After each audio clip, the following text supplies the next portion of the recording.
Businessman Opinion.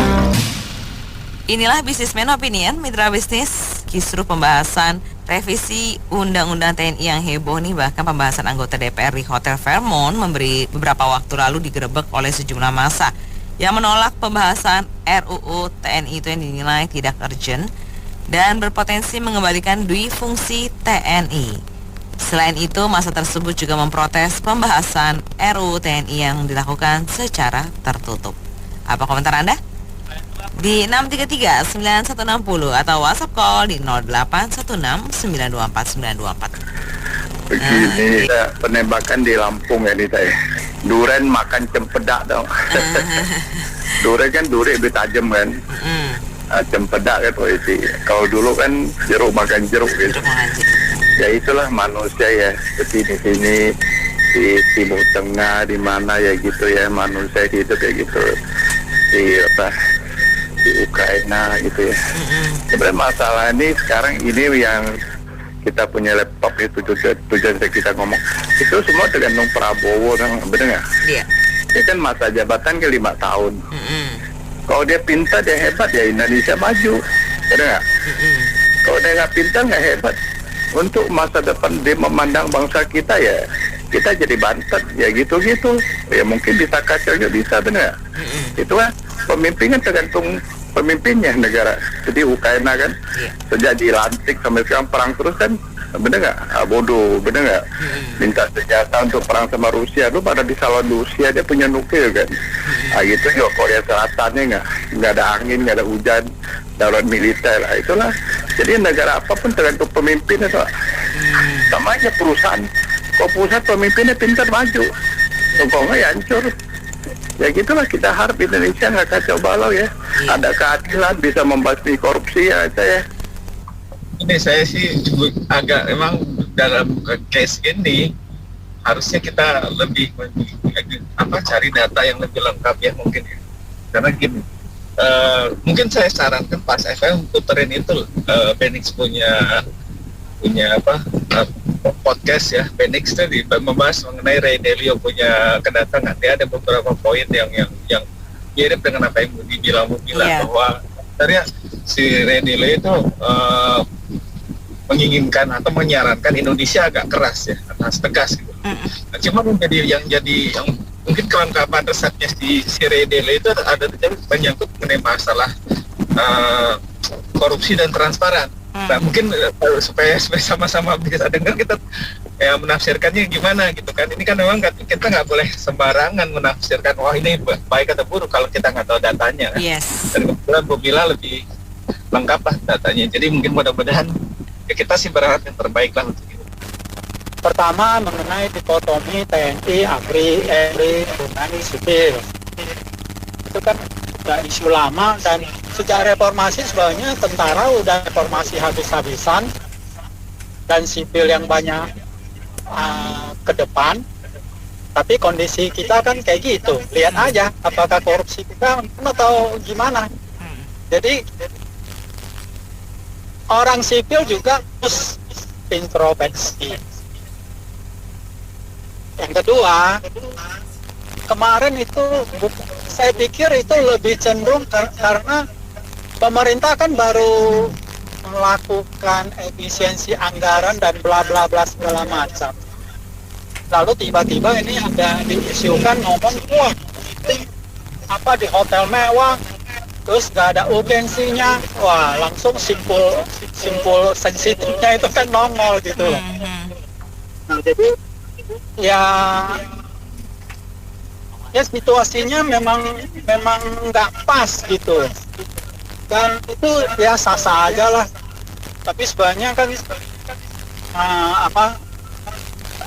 yang namanya perbaikan revisi undang-undang itu kan harus sesuai dengan kondisi dan situasi yang fit lah.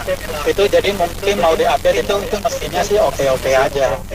Cuman memang ya kita satu hal yang balik lagi ke awal, kalau memang kondisi kita memang kayak gitu, lihat aja reformasi kan jadi nggak karu-karuan, disiplin kita nggak karu-karuan.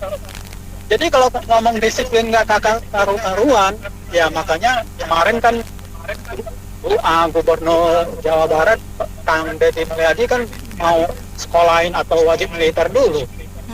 Itu kan salah satu pemikiran. Jadi kita harus introspeksi lah. Jadi jangan salahkan kalau ada orang atau generasi sekarang ya seperti tadi Bu Mela ngomong, itu harus tegas seperti yang Ray Dalio ngomong juga. Dia ada beberapa poin juga termasuk korupsi, termasuk penegakan hukum juga. Ya itu kondisinya itu saling terkait. Jadi ya mau di apa ya pilihan kita sendiri ya. Tapi untuk kebaikan semua, sebaiknya jangan ribut lah. Yes, setuju. Jadi karena di kita itu jeleknya itu. Iya. Karena kalau kita ada sifat satu yang paling jelek di kita itu gini loh Mbak. Kalau ada apa-apa kita maunya ribut, jadi Lumbung itu mau dibakar sekalian. Kata ada tikus ya, tapi Lumbung itu Indonesia ini mau diurus gitu loh. Iya. Itu nggak mikir gitu loh. Kayak yang kemarin Pertamax itu langsung isunya, jangan kau itu kan salah. Orang udah omplosnya udah habis lah, itu udah lewat. Tapi orang langsung keambilan ke sel, aduh. Itu kan nggak mikir, itu kan kena di kita semua loh gitu. Itu aja Mbak Nena. Oke.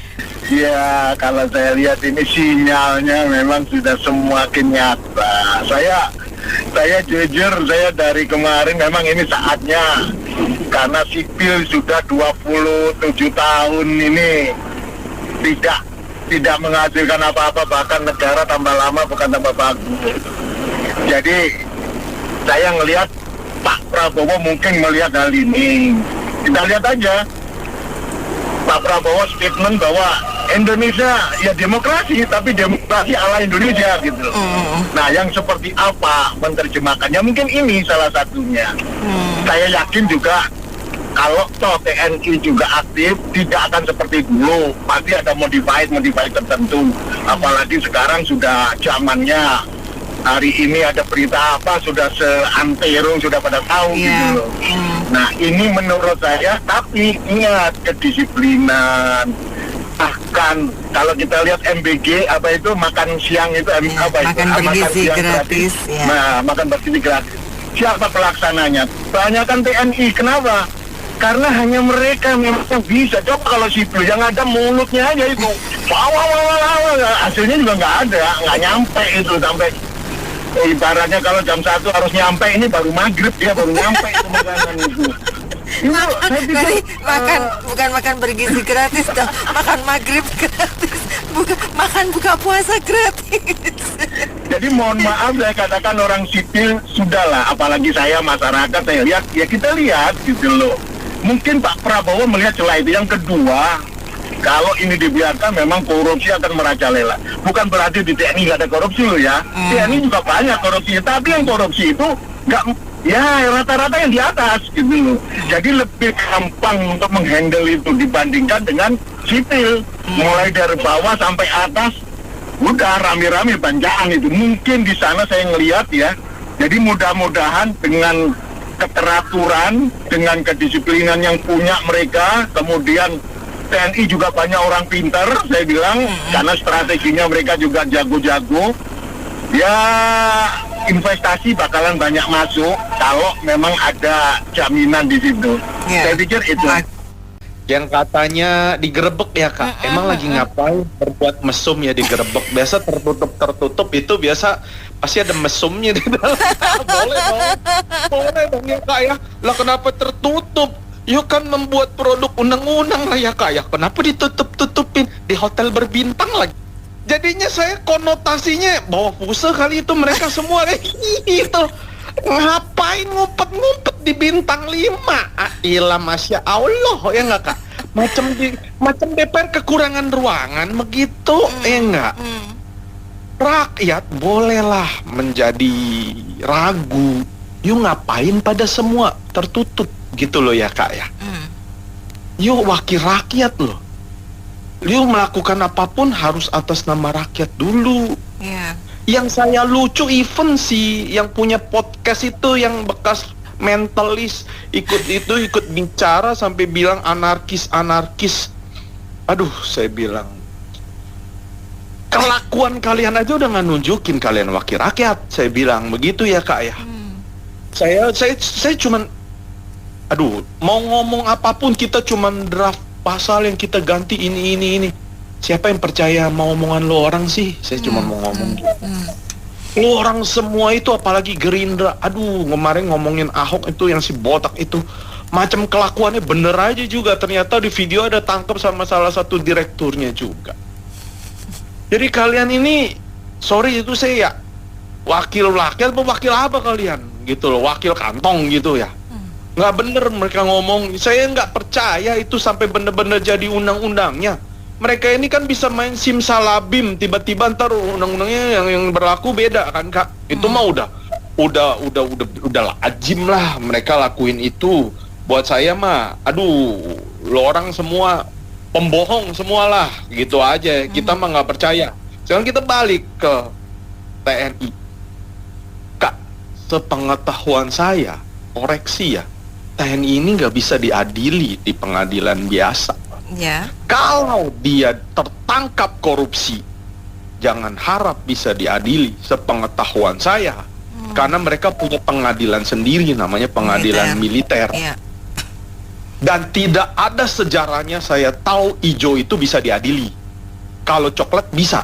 Mana ada ijo bisa diadili Kak, kalau dia tertangkap. Yang ada bubar negara ini Kak. Menurut saya bisa aja saya salah. Kalau saya ngelihatnya itu. Sekarang kita lihatlah, baru kejadian di Lampung, L2L istilah inisialnya. Dia menembak mati aparat karena dia backing dan pemilik bandar sambung ayam. Dia tembak 3 polisi mati. Itu baru peltu jabatannya. Saya yakin 1000% kelakuan keluarganya itu pasti arogan. Jamin saya 1000% dan saya yakini hampir semua, karena mungkin negara kita punya, mungkin nggak perang kali ya Kak ya. Iya, saya ngeliat fair aja ya Kak, mereka nggak perang. Iya. Mereka sibuk sama begini, yang diajak perang rakyatnya sendiri Kak. Jadi saya ngelihatnya, poin saya sih itu, saya sih berharap sekarang kan orang cari pembenaran, ya Kak. Undang-undang ini supaya benar-benar ketika sipil ngambil alih, korupsinya gila-gilaan. Ya kenapa orang Prabowo-nya nggak mau menghasilkan produk anti korupsi kok? Yang dia sibuk sama undang-undang begini Kak, nggak? Jadi kita cuma ngelihat, buset deh, ini backing sambung ayam aja bisa matiin tiga polisi. Gimana yang lain ya, rakyatnya bisa mati juga kali sama mereka. Kalau saya ngelihatnya sih dari itu. Yeah. Kalau mereka bisa menjabat, saya pakai analogi yang sama deh Kak. Saya boleh dong jadi Dan Ramil. Mereka bisa menjabati, dia menduduki jabatan itu. Atau Benny Ramadi dah jadi Dan Ramil, kita angkat dia. Dia mau jadi serifnya Ludo. Kalau saya lihatnya itu aja dulu deh. Okay. Saya mungkin nggak tahu lah, berbeda dengan yang lain yang ngedukung RUU atau apapun. Saya tidak mengkultuskan siapapun, tidak membela siapapun, karena saya membela negara kita. Itu Kak. Terima kasih. Aneh-aneh. Ya, TNI apapun alasannya, saya pikir apalagi TNI aktif ya, sebenarnya nggak boleh untuk eksekutif atau lain-lainnya. Kenyataan sekarang kan mulai terjadi ya. Ada ya tahulah kita beberapa. Ini menurut saya Pak Prabowo entah apa karena latar belakang beliau juga sehingga memberikan peluang atau mengatasnamakan kesejahteraan. Tetapi menurut saya alasan apapun sebenarnya nggak boleh. Apalagi sekarang ini lagi dibahas rancangan undang-undang yang TNI ini. Ya, Sampai revisi. di hotel bicaranya, saya setuju dengan Bro Tony tadi. Ini kalau cara yang begini berarti ada sesuatu. Kalau mereka terbuka, bahkan waktu pembahasan mereka transparansi, diunggah, di download ke YouTube segala macam, mungkin masyarakat akan semakin percaya. Tetapi beberapa hari terakhir ini saya lihat beritanya itu terus terang menimbulkan berbagai pemikiran di masyarakat. Antara lain satu lagi yang Pak Prabowo bilang untuk koruptor mau dibikin penjara pulau tertentu. Ini apa maksudnya? Iya kan? Padahal kita tahu teman-teman begitu banyak di kalangan, saya kira ya intelektual, terpelajar, di kalangan menengah, semua udah teriak mengenai rancangan undang-undang perampasan aset, pemiskinan, dan pembuktian terbalik itu. Apa kelanjutannya? Saya berulang lagi, saya menyampaikan bahwa Gerindra itu salah satu partai yang cukup dominan di DPR RI. Demikian juga di Kimnya. Let's say PDIP nggak mau ikutan, mereka kan bisa maju. Kenapa sampai hari ini sebagai ketua umum nggak ada perintah seperti itu? Lantas kedua, beliau pun presiden. Apakah bisa dikeluarkan perpu? Apakah harus ada undang-undang jadi dulu baru ada perpu? Apakah bisa langsung dikeluarkan perpu? Inilah saat beliau membuktikan ucapan-ucapan beliau dari waktu pemilihan pilpres sampai. Jangan ada statement yang menimbulkan berbagai pemikiran, nanti akan liar. Pembahasan TNI ini menurut saya sangat berbahaya. Tidak bisa mengatasnamakan sipil bahwa nggak sanggup, apakah Jaksa Agung, KPK, Polri nggak sanggup mengurus koruptor atau korupsi, lantas TNI dilibatkan. Saya pikir nggak pada porsinya. Itu berbahaya buat negara. Kita bukan seperti Thailand. Thailand militer ribut-ribut, udah itu dia punya raja. Mereka masih menghormati raja dia. Raja dia ngomong apa sekali Apakah kita mau menjadi negara koboi yang tetangga kita Filipina? Pak Prabowo, saya menyampaikan dengan tulus, teman-teman di Pas FM maupun masyarakat semua ingin Indonesia semakin. Salah satu yang menjadi biang kerok di Indonesia itu korupsi. Dan yang paling cilaka koruptor. Karena menurut salah satu komedian yang terkenal, katanya korupsi dan gara koruptor. Karena melakukan korupsi nggak ketahuan, jadi nggak jadilah koruptor. Karena orang yang koruptor itu kan sesungguhnya ketahuan, ketangkap, baru jadi koruptor. Jadi Pak, dia kan kira-kira, ini ada satu komedian kita yang terkenal siapa namanya? Kira-kira gini. Jadi Pak Prabowo, tolong perhatikan suara kita, masyarakat ini. Indonesia itu perlu melakukan, ya tentu, gebrakan yang luar biasa. Andalah presiden kita hari ini. Dan banyak masyarakat berharap kepada Anda untuk melakukan itu. Dan lakukanlah sesuai yang Anda berapa kali bicarakan itu. Perekrutan di birokrasi dan lain-lain juga harus menggunakan sistem yang berbasis meritokrasi. Gak bisa lagi. Kita sedang berbalapan dengan tetangga-tetangga kita, negara-negara lain.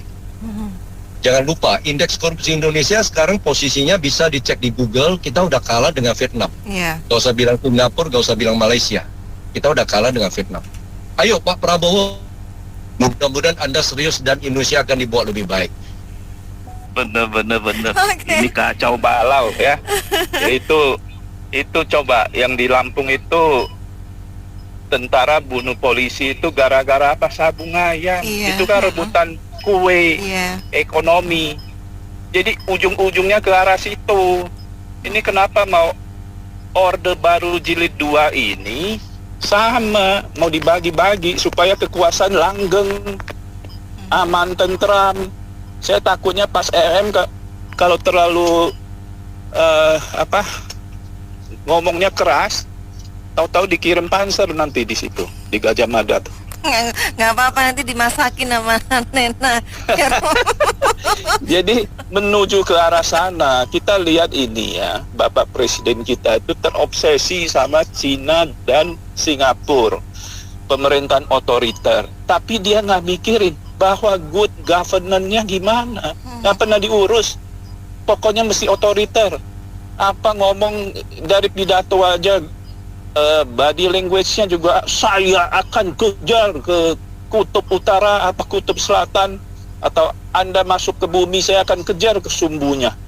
Itu Aduh, tapi actionnya nggak ada.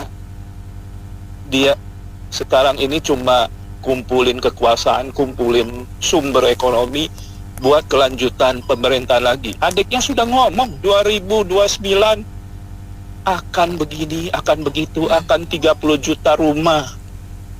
Saya bingung tuh. Baru 3 bulan, 4 bulan sudah mikirin 2029. Dan itu 30 juta rumah itu siapa yang tinggal? Dia cuma bombastis aja. Pokoknya sekarang ngomong yang wah lah. Yang nggak ada sopan santunnya, nggak ada malu-malunya. Pokoknya segini ya. Bahwa nanti bisa terwujud apa enggak, sebodoh amat. Kacau lah ini. Saya kira kita ini boro-boro emas ya. Kaleng kongguan. Ya, kalau komentar saya itu prabocor, prabocor. Presiden is the best, omon-omon. Ya, ini kan akhirnya sih kita rakyat Indonesia itu hanya bisa berharap pada Tuhan. Ya, saatnya pasti akan terjadi penghakiman itu. Tapi memang yang terbaik ya untuk terjadi bagi negeri ini ya. Prabocor dulu pernah ngomong bahwa 2030 ya Indonesia bubar. Hati-hati dengan mulutmu. Dalam keyakinan kami ya, mulut punya kuasa ya. Dan itu kemungkinan bisa terjadi ya.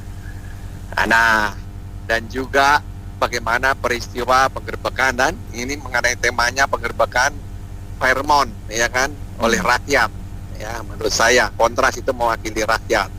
Tetapi juga pas cuman beda 1 hari terjadi penggerbekan Sabung Ayam.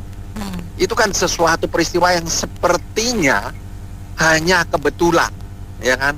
Tapi menurut saya itu adalah sebuah tanda bahwa ada sesuatu rencana Tuhan bagi negeri ini, ya. Memperingatkan juga bagi prabocor, ya. Semoga dia segera sadar, gitu ya. Tidak cuma omon-omon saja, ya. Itu saja. Fenomenanya nih sekarang sepertinya masyarakat kita sudah muak dan sudah lelah sekali ya dengan tindakan-tindakan, perilaku dan kebijakan pemerintah. Mama hanya berpesan kepada pemerintah sekarang, Mbok ya bagaimana ya yang lebih masuk akal gitu ya, gunakan nalar gitu ya, seperti kita kan kata anak mama berkomentar menggunakan nalar ya. Jadi itu ya berhati-hatilah sebab takutnya ya nanti kalau sudah melewati batas yang namanya manusia, kesabaran, kan akan terjadi hal-hal yang tidak kita inginkan. Semoga itu tidak terjadi. Jadi mama ingin memberitahukan pemerintah untuk lebih bertindak adil lah seperti itu. Sebab kan katanya efisiensi anggaran dan sebagainya, tapi kan kenyataannya kan ya enggak. Pertemuan itu aja harus diadakan di sebuah hotel, ya nggak berapa biayanya itu kan. Seharusnya kan bisa di gedung pemerintah yang lebih menghemat istilahnya. Ya, saya pikir memang sangat tidak urgent RUU TNI. Untuk apa juga? Apakah ada kinerja TNI sebagai alat pertahanan negara yang menjadi tidak maksimal dengan undang-undang yang lama? Apakah ada sebuah kebutuhan rakyat, sebuah problematik rakyat Indonesia yang segera perlu diadres melalui pelebaran fungsi TNI di ranah sipil? Tidak ada juga gitu. Jadi yang mengatakan undang-undang TNI ini menjadi urgent dan kritis, ya oknum-oknum TNI yang punya kepentingan itu sendiri. Rakyat akan membacanya seperti itu. Oleh karena itu memang bila pun ini sudah dibuat sebagai RUU, maka naskah dari RUU ini sangat perlu untuk disosialisasikan ke dunia akademisi, ke kampus-kampus, mahasiswa, ke masyarakat lah pada umumnya, untuk dilakukan kajian-kajian yang mendalam. Apakah memang ini dasar pemikirannya ya, substansinya adalah untuk kepentingan rakyat, atau sebenarnya merupakan vested interest dari permasalahan yang dihadapi TNI sendiri. Misalnya banyaknya perwira tinggi yang pelangak-pelongok kesana kemari nggak punya tempat misalnya gitu. Kita memproduksi terlalu banyak perwira menengah dan perwira tinggi sampai pencetakan perwira-perwira menengah dan tinggi ini nggak punya tempat, meja kosong gitu loh. Dia yang tidak punya tata kelola governance, dia tidak punya tata kelola organisatoris yang baik, tapi kesalahan itu dibebankan ke pundak rakyat dengan cara mereka ini harus disebar-sebar kemana-mana gitu. Karena si meja kosong ini banyak yang luntang-lantung ke sana kemari. Nah, oleh karena itu, dalam supremasi demokrasi seharusnya memang undang-undang yang berkaitan dengan bagaimana militer itu dideploy itu harus melibatkan unsur-unsur civil society. Nah, ini yang harus mengambil waktu. Nggak apa-apa kalau waktu yang dibutuhkan itu 1 tahun, 3 tahun atau 5 tahun, didiskusikan dulu saja RUU ini sebelum sebelum diresmikan. Karena rakyat juga bisa berpikir, ini kalau bicara oknum sebagai vested interest, ini siapa yang mau pensiun, jenderal atau letjen atau maijen yang supaya ngejar Panglima TNI misalnya. Ini harus cepat disahkan, karena kalau nggak cepat disahkan, keburu pensiun nggak jadi Panglima TNI dong, gitu. Kan bisa saja masyarakat melihat seperti itu. Jadi urgensinya ini bagi rakyat Indonesia yang saat ini membeli beras, mencari pekerjaan, membayar gas 3 kg pun susah, sama sekali tidak penting. Oleh karena itu Komisi 1 DPR RI sebagai perwakilan rakyat mesti sensitif melihat ini. Jangan pakai menutup mata hati demokrasi itu sendiri, karena Anda akan menerima kritikan yang berkepanjangan atas ketidaksensitifan masukan dari masyarakat. Terima kasih. Itu kan dui fungsi ABRI sudah dihapuskan ya pada saat zaman era Pak almarhum Pak Gus Dur, dari kita saat yang keberapa itu.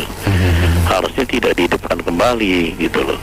Jadi kalau yang mencolok ini kan di pimpinan ini salah satu menteri ya yang masih menyandang TNI aktif, kemudian jadi menteri gitu loh. Ini yang dipersoalkan juga salah satunya gitu loh. Tidak boleh kalau TNI yang sudah menjabat di pemerintahan, di eksekutif itu harus menanggalkan jubah TNI gitu loh, sehingga dimasuki masa pensiun. Itu udah merupakan kesepakatan bersama, komunike pada saat itu kan. Nah, sekarang kalau dihidupkan kembali ya otomatis semua elemen masyarakat termasuk mahasiswa sebagai gerakan sosial demokrasi akan memprotes loh. Ini Pak Prabowo sendiri saya kira sebagai panglima tertinggi RI 1 kita mengetahui persis kondisi dari fungsi ABRI ini. Jadi saya kira perlu direvisi dan perlu dituntaskan, jangan berlarut-larut ini, ya kan? Pagar laut, kemudian juga masalah pembongkaran Pertalite ke Pertamax di Pertamina, ya kan? Kemudian juga masalah minyak kita yang sekarang kekurangan di pasaran katanya terjadi 0,3. Ini banyak sekali kompleksitas masalah-masalah sosial yang melanda di Indonesia dan harus dipecahkan, perlu keseriusan. Jadi saya kira Pak Prabowo perlu serius untuk menangani masalah ini gitu loh. Bukan hanya di satu pihak ya. Karena kalau ingin membuat Indonesia maju 2045 itu harus betul-betul ditangani serius, bukan membuat Indonesia bubar, ya kan? Seperti yang pernah waktu RI 1 kita menjadi calon presiden waktu itu kan. Sekarang dikatakan harus bisa bersatu untuk mempertahankan. Saya kira itu aja sih, perlu keseriusan untuk menangani berbagai masalah, kompleksitas masalah yang perlu ditangani secara cepat dan efisien. Saya juga bingung pemerintah dan DPR membahas itu seberapa urgennya sih itu harus dibahas, bahkan sampai harus dilakukan di hotel 5 star kalau nggak salah Fairmont itu kan. Dan biayanya itu bicaranya saya yakin sampai 1 M itu bisa jadi itu biayanya itu. Nah, kenapa kok malah undang-undang tipikor yaitu pembuktian terbalik itu malah nggak dibahas? Kan itu yang sangat urgen sekarang ini. Nah, pemerintah kalau mau jujur nih ya, menuai dari apa yang dilakukan. Hari ini kita bisa lihat IHSG turun bahkan hingga 6% itu kan, angka 6 itu kan, ini bahaya ini. Ini kan bicaranya soal trust ini. Nah, saya yakin kalau seandainya pemerintah dan DPR punya keseriusan untuk bahas masalah korupsi ini, mestinya itu akan memberikan sentimen yang positif. Tapi kebalikannya mereka malah bahas undang-undang TNI yang tidak begitu urgent sebetulnya. Nggak ada sesuatu yang mendesak itu untuk harus bahas itu. Tapi ya itulah, memang mana lah ya, kita masih harus terus mendengar omon-omon saja nih pemerintah kita ini. Itu aja pendapat saya. Terima kasih. Saya kok curiga negara ini ada segelintir orang ataupun ada orang yang bertugas untuk memporak-porandakan negeri ini. Kenapa? Lihat aja setelah pagar, teriak, ternyata dirinya sendiri yang punya sertifikat pagar itu. Dan pagar itu padahal sudah tahun 80 sekian itu udah, maksudnya sertifikat itu udah mulai terbit dan kepala daerahnya juga udah mengakui. Terus yang disalahkan Jokowi, mungkin Jokowi waktu itu masih ingusan kali ya. 1, 2, terus rame-rame IHSG turun, bursa saham anjlok. Terus si pengamat asing itu ngomong ini BRI itu tidak baik, di downgrade itu loh, itu namanya yang lalu tuh. Nah, padahal BRI itu bagus. Kenapa? Terus ada lagi yang nuntut antara Yusuf Hamka dengan MMC. Terus rame, itu apa sahamnya nggak naik-naik kayak gitu. Nah, itu kan mengacaukan. Terus nanti orang yang nggak ngerti terus dibeli, terus akhirnya turun. Ya, kayak gitulah. Kayaknya ini ada yang sengaja-sengaja. Terus Indonesia gelap. Terus ini Indonesia gelap tingkat kedua. Turunkan pemerintah Gibran dan Prabowo. Terus sekarang IHSG itu turun. Awalnya belum IHSG turun, kira-kira 1 minggu yang lalu Bu Sri Mulyani mau mengundurkan diri karena Bu Sri Mulyani mau berhutang 6 triliun atau 6 miliar atau 9 miliar gitu. Aku pikir gini, ini bodoh banget sih kalau bikin hoax. Kalau 6 miliar aja sih Bu Sri Mulyani punya duit, ngapain pakai hutang, iya kan? Kalau pangkatnya Sri Mulyani loh ya, itu 6M aja punya duit. Kenapa pada saat Bu Sri Mulyani dari World Bank ditarik ke Indonesia, itu gajinya turun separuh. Di Indonesia mana ada gaji segede di World Bank, tapi dia kan nekat, dia mau gitu loh, artinya berbakti ke negaranya. Itu kan berarti orang yang tidak butuh duit. Terus ngapain utang 6M atau 9M gitu. Aduh, mati aku. Terus hari ini lagi, bukan hari ini, hari ini kemarin disangkutin Erlangga dan Sri Mulyani harus bertanggung jawab, ekonominya jelek, jadi harus mundur bla bla bla kayak gitu. Dan antara nggak bener apa nggak tahu kayak gitu-gitulah. Terus ada lagi video yang diviralkan itu ya, rapat DPR menguliti presiden itu maunya apa, bekerja belum 1 tahun sudah berpikir mau mencalonkan lagi pakai uang duit Danantara. Ampun Tuhan, pakai duit Danantara, tapi videonya itu nggak kelihatan siapa yang ngomong. Terus nggak ada juga presidennya, sampai saya zoom bolak-balik kayak gini, ini gila atau gimana kayak gitu ya. Saya pikir. Terus hari ini IHSG turun apa kayak gini, padahal IHSG turun itu sebenarnya bukan karena apa ya, ada yang kalau nggak salah ada yang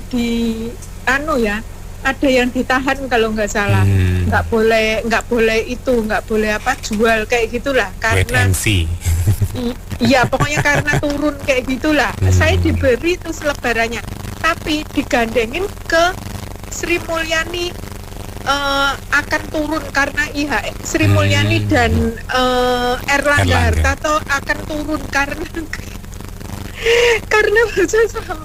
ya ampun, saya mikir aneh ya. Terus kenapa saya ngomong ini aneh, karena gini,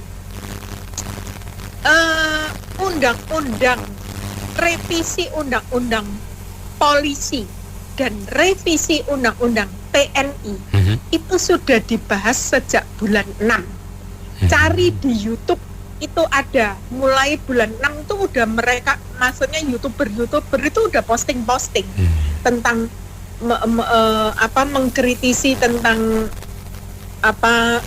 revisi undang-undang TNI dan polisi. Tapi kita ngomel panjang lebar sekarang. Kenapa? Apa urgensinya? Kenapa cepat-cepat? Kenapa gini? Kenapa gitu?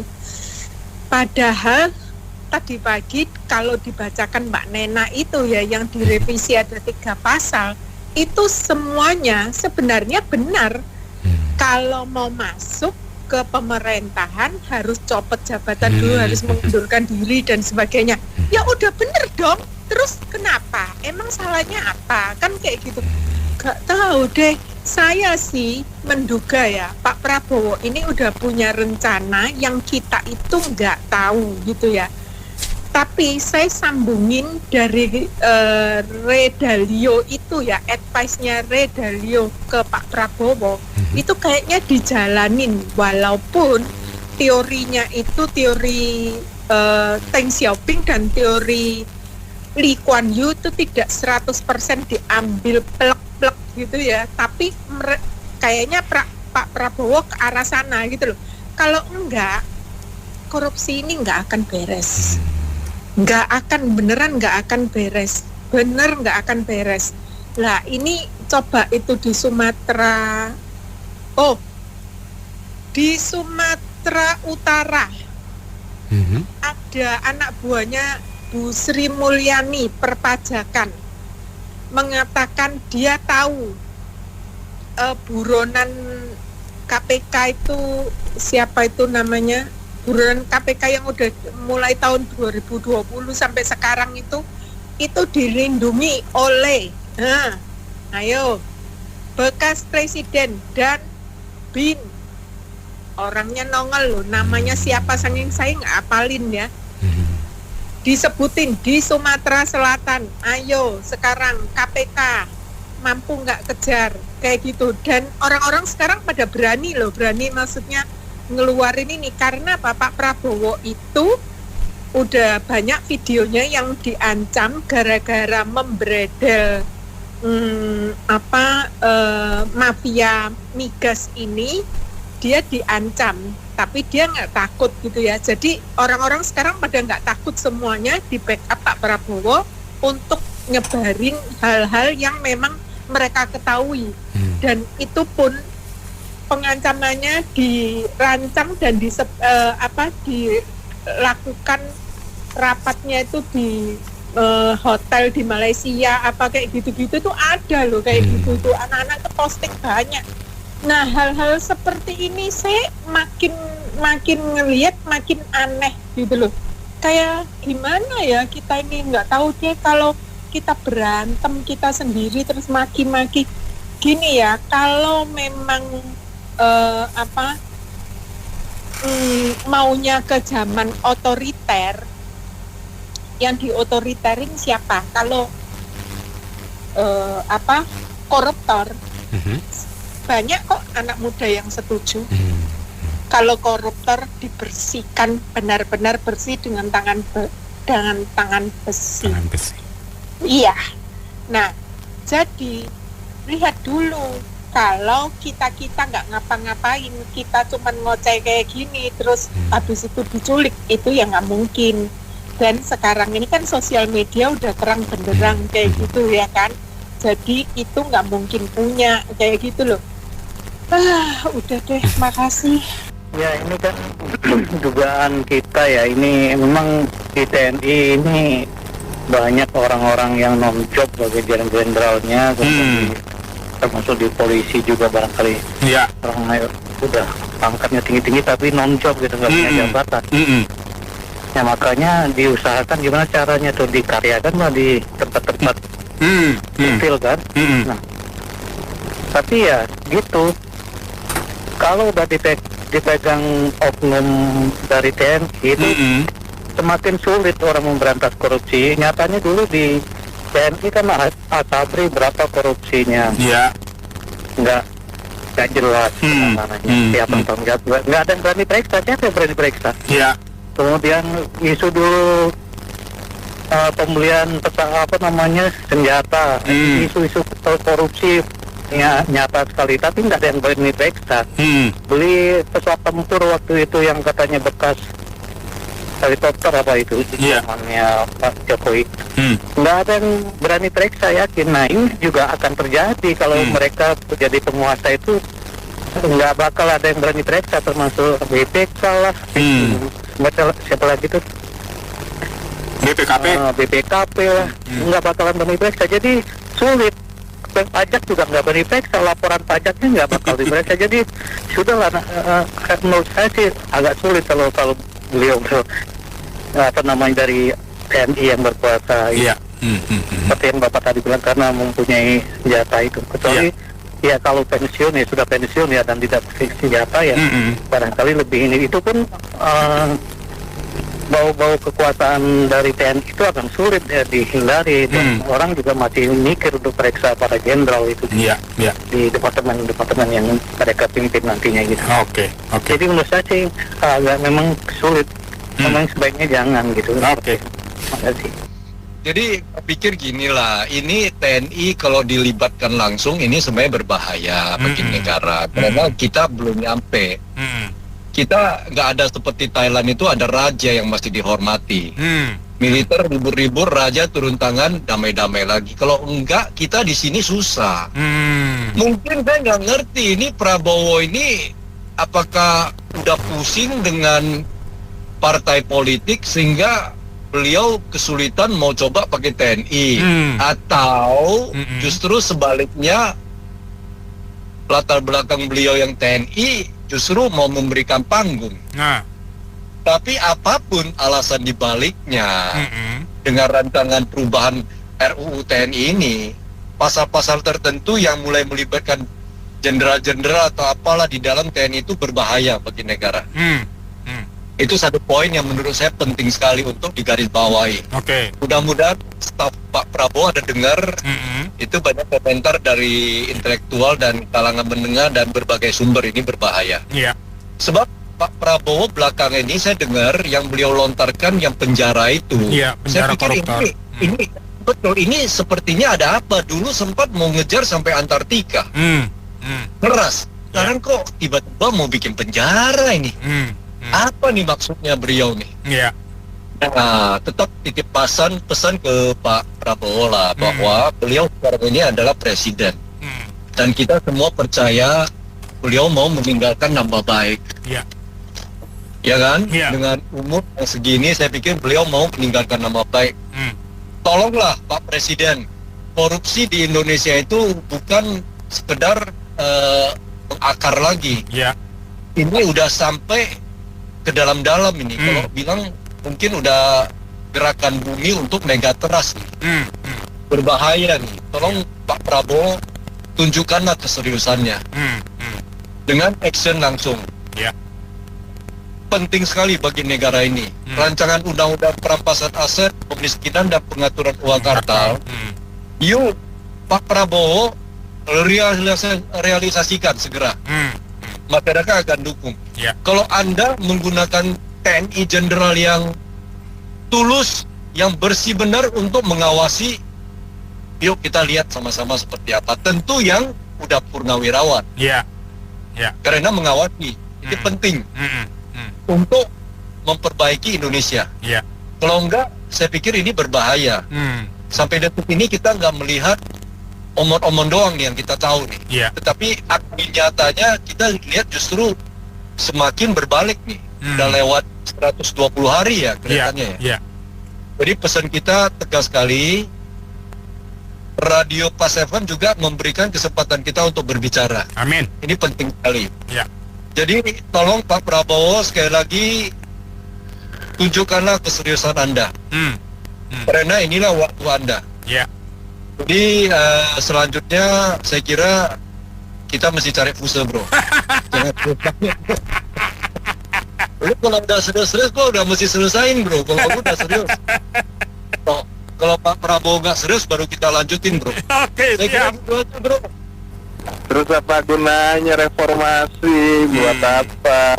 Orang udah dipisahin sama Gus Dur. Malah dirusak lagi. Aduh, gelap deh, gelap. Pasang lampu dong. Kemarin ada apa? Indonesia gelap. Indonesia gelap loh, bukan remaja susah nyari kerja. Yang kayak begini nih yang merusak, ini jelas itu nanti mereka akan merusak itu.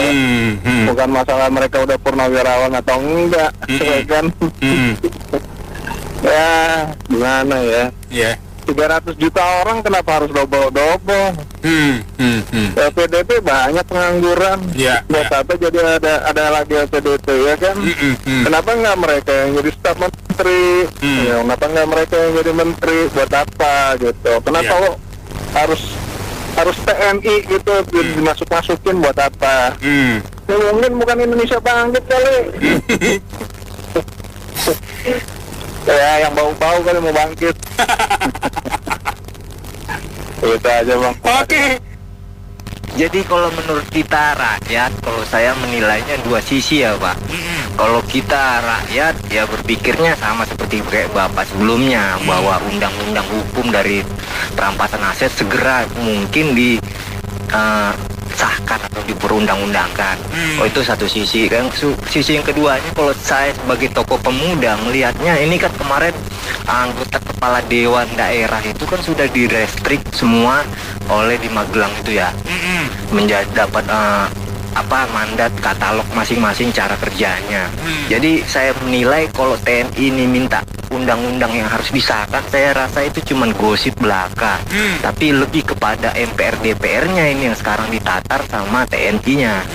Kalau saya melihatnya begitu. Jadi desas-desus untuk dibubarin waktu di Hotel Bintang 6 itu melebihi dari Bintang 5, artinya ya itu memicu kesimpulan kita sebagai masyarakat kan, bagaimana kita melihatnya. Itu yang kedua.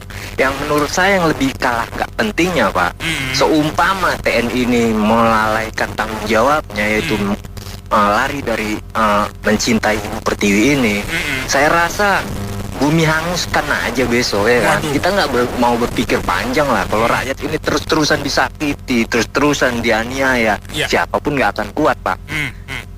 Ibaratnya istri kedua di madu, kan jadi piring terbang. Ya sama seperti Indonesia ini lah, begitu kurang lebihnya lah. Jadi ya saya berpikirnya begitu aja lah. Positive thinking bahwa besok MPR DPR ditatar bagaimana semestinya mereka bersikap, bagaimana mereka mengeluarkan regulasi dan kebijakan. Artinya sidak-sidak yang keluar negeri dan lain sebagainya itu jangan sebagai pepesan kosong aja. Mungkin begitu Pak Beni. Terima kasih Pak Beni. Sebenarnya kalau bahas soal jabatan di tingkat level komisaris, direktur utama, rasanya sama aja sebenarnya. Kayak contoh dulu kan ya, anggota partai si A jadi komisaris ini, terus mantan bahkan koruptor pun jadi pejabat. Kenapa dulu nggak diributin gitu loh. Nah sekarang TNI mau masuk itu untuk jabatan itu kan sebenarnya kan ya mungkin karena TNI itu kan memang udah difungsi ya. Jadi harus benar-benar clear. Tapi kalau mau masuk cukuplah jabatan sampai direktur utama saja, jangan sampai manajer, supervisor, mandor juga TNI. Waduh ini cari kerjanya makin susah ini. Ya, Jasuke tapi nanti 15 menit lagi ya. Tadi bapak-bapak yang bilang melebihi bintang 5 8 kali. nanti dibilang bintang itu nanti ada satu PT nanti nggak enak. Nggak enak benar. Cuman satu doang Pak Beni, artinya mau hemat tapi kok buyar-buyarin begitu gimana ya? Nah, buyar kita lah. Seperti yang Bapak bilang tadi, waduh, ngomongannya udah lumayan itu, akhirnya nggak ada kepercayaan lagi, nanti jadi aneh-aneh kan, repot nanti masyarakatnya. Saking lihat kejadian-kejadian begini, mumet masyarakatnya, aneh nanti. Gitu. Ya. Itu. Ya. Nanti saya kasih, tenang aja. Amin. Oke, silakan Pak Gundala. Oke. Izin pantun boleh nggak, Om? Lanjut dong kalau begitu mah. Macan loreng nangis di jembatan. Cakep. Pasukan loreng ngemis jabatan. Masuk, Mas Gun, masuk. Besok saya aman ya nih, Om? Hah? Besok saya aman nggak nih? Yang pertama nggak aman saya dulu kali. Aman Om ya? Iya. Lanjut. Iya, saya rasa ini terlalu si DPR ini kembangetan ya, Om. Namanya dirubah aja, Om. Apa tuh? Dewan Pengkhianat Rakyat ya. Aduh, berat ya. Iya, itu kepentingan rakyat yang paling utama aja nggak dia kerjakan loh, mesin. Kenapa hal-hal yang bisa menyengsarakan rakyat malah dia kerjakan ya, saya bingung. Itu mengesahkan apa undang-undang perampasan harta koruptor. Iya, betul. Namanya Pertamina bakal dioplos, Om. Presiden kita ini seperti kayak omon-omon ya, efisiensi, tapi mereka kata-kata tertutup di hotel yang mewah ya Pak. Dan mereka ingin membahas kayaknya konstitusi TNI ya. Jadi TNI ini bisa duduk di sipil dan juga duduk di TNI. Ini kayak di Indonesia ini kayak kurang orang ya Pak. Contoh staf-staf khusus presiden itu kan orang-orang yang kaya, punya pekerjaan, kenapa nggak dibuka lowongan gitu? Orang-orang yang cerdas di Indonesia banyak banget gitu untuk jadi staf presiden, punya pekerjaan kan lumayan ya. Kenapa mereka double begitu? Kayak orang-orang kaya nggak, kayak orang pintar di Indonesia nggak ada lagi gitu. Nah ini saya melihat kayaknya, ini menurut saya ini kayaknya di Pak Prabowo ini ingin seperti mertuanya dulu. Kan mertuanya kan duping si Abri, duping si Abrian. Nah ini kayaknya arahnya ke sana kayaknya si Prabowo ini. Jadi memang kayak nggak ada orang lagi yang bisa menangani Indonesia double mereka semua jabatannya. Dan bagus juga sih digerebek gitu karena sesuai dengan nggak efisiensi, mereka rapat di hotel mewah dan sebenarnya nggak darurat juga mereka. Itu aja sih Mbak.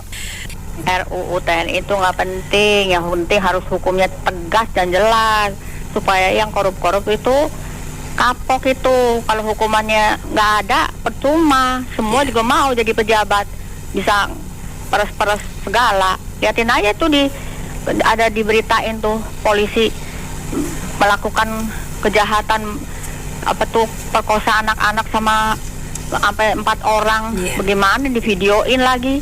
Ada lagi itu TNI tembak yang mau itu yang sabung ayam tuh ya. Udah lagi itu ditembakin itunya yang mau tangkap yang orang sabung ayam. Bagaimana ini kalau nggak jelas hukumnya? Harus tegas dan jelas. Yang disita semua kalau korupsi. Nggak ada satupun yang bisa bebas. Terkait seperti di RSC tuh dihukum mati. Jadi udah begitu aja masih berani orang mau korupsi. Itu aja Bu. Kayak lagi nonton ketoprak bumor. Ngumpet-ngumpet semua anggota DPR-nya, ya nggak?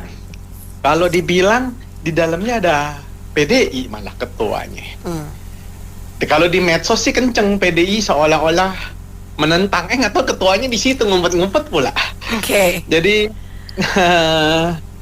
bingung ya mau ngomong apa. Katanya efisiensi. Ya kok di bintang 5 itu hal lain ya Mer ya. Kalau tadi kan Mary ngomong urgensi. Kalau saya ngelihat efisiensinya Mer, bukannya katanya negara lagi memotong anggaran, di situ kok bisa bintang 5. Kalau di kelas Melati kita bisa ngerti lah ya Mer ya. Rapatnya di kelas Melati. Iya, ini di Bintang 5 suka pada bercanda aja sih negara, nggak, pejabatnya, nggak, kayak lagi main petak umpet atau main Tom and Jerry nih, yang mana Tomnya, yang mana Jerry-nya, yang mana rakyatnya, yang mana pejabatnya, kan gitu ya. Jadi kok ya kita memiris jadi rakyat lah, kok kelakuan pejabat kayak gitu. Kita cuman bisa nonton sambil mungkin kalau sebagian istilahnya semoga disumpahin lo sama mak karena sumpah mak lebih mujarab gitu aja, Mer. Kan itu kan hal yang nggak penting yang mereka bahas sekarang ini, sedangkan hal yang lebih urgent dan bermanfaat lebih banyak untuk rakyat Indonesia itu masih ada, kayak seperti pengesahan undang-undang perampasan aset para koruptor. Itu ternyata menurut berita yang saya baca tuh mereka nggak mau mengesahkan, entah karena apa, apakah punya kepentingan juga, atau memang mereka itu serakah, saya juga nggak tahu ya. Cuma kalau maling aja dilindungi gitu, ngapa harus cari-cari kerjaan yang nggak penting sih gitu. Dan lagi sebagai para aparat bersenjata ini kan mereka tugasnya itu kan mengamankan negara dan menjaga keamanan dan ketertiban negara serta masyarakatnya, Mbak. Jadi mungkin tuh mereka jangan ikut terjun lah ke dalam dunia sipil gitu loh. Apalagi negara ini kan sudah mempersiapkan para para orang-orang sipil untuk dididik di dalam pemerintahan melalui sebuah, kalau nggak salah sekolah, namanya sekolah IPDN kalau nggak salah, Mbak ya. Kan mereka ada yang jadi gubernur, camat, terus wali kota dan lain sebagainya gitu loh. Jadi biarkan masing-masing menjalani tugasnya, yang tugasnya jaga keamanan negara ya silakanlah duduk di pos-pos masing-masing. Yang memang sudah ditugaskan untuk memimpin sebuah daerah atau sebuah wali kota, ya silakanlah bertugas bagaimana mestinya. Jadi jangan terlalu serakah mencampur aduk gitu loh. Udah satu punya jabatan di di angkatan bersenjata, masih mau jago juga di sipil, nanti yang ada malah bukannya memunculkan sebuah daerah yang baik, tapi malah bisa memunculkan konflik loh, Pak. Coba tuh ada temennya sama-sama satu letting nih. Ya jadi kok temennya dia diangkat jadi misalnya gubernur, pejabat daerah, ini sementara dia sama-sama berjuang dari awal kok cuman dianggap ambing congnya aja didiamkan gitu, Pak. Jadi kan nanti malah ada iri hati yang ada, nanti bisa menimbulkan itu akhirnya malah mengedepankan egois masing-masing, merasa punya anak buah, jadi yang berantem malah anak buahnya nanti, Pak. Pimpinannya tinggal ketawa-ketawa aja gitu. Jadi itu tadi kalau kita pasti seperti layaknya masing-masing tugas, jalankan tugas masing-masing gitu, jangan saling campur aduk atau ngambil jatah yang bukan haknya. Gitu aja sih, Mbak. Gunanya apa dulu ya? Mau apa kayak undang-undangan itu? Kan kalau kita beli sabun buat apa? Beli sepatu buat apa?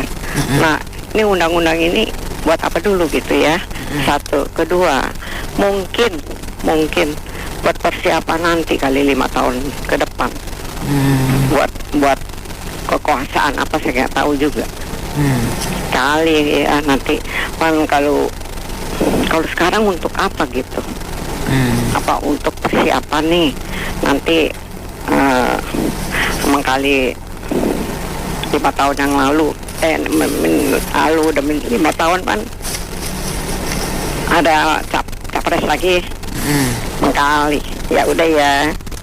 Kalau saya lihat ini untuk mendilkan, jadi saya lihat nih Prabowo sama Jokowi ini sama aja 11-12. Waktu Jokowi untuk mendilkan anaknya supaya jadi wapres di MK, dia bikin undang-undang supaya anaknya masuk bisa terpilih jadi wapres. Jadi diubah undang-undang yang selama ini ada.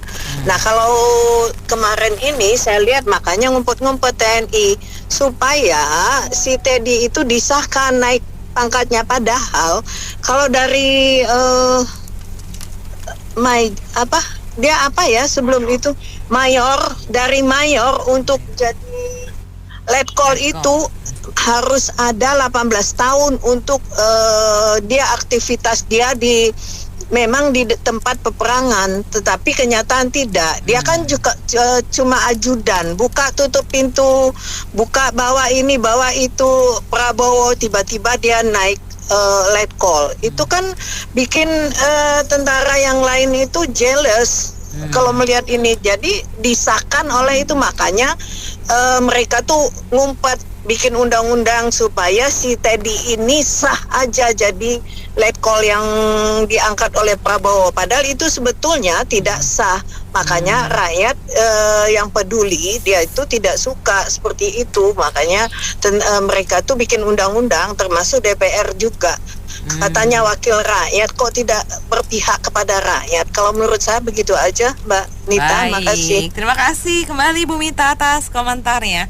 Mitra bisnis, opini dari Ibu Mita tadi sekaligus menutup sesi Businessman Opini untuk kali ini. Terima kasih yang sudah bergabung. Saya Anita Wijaya.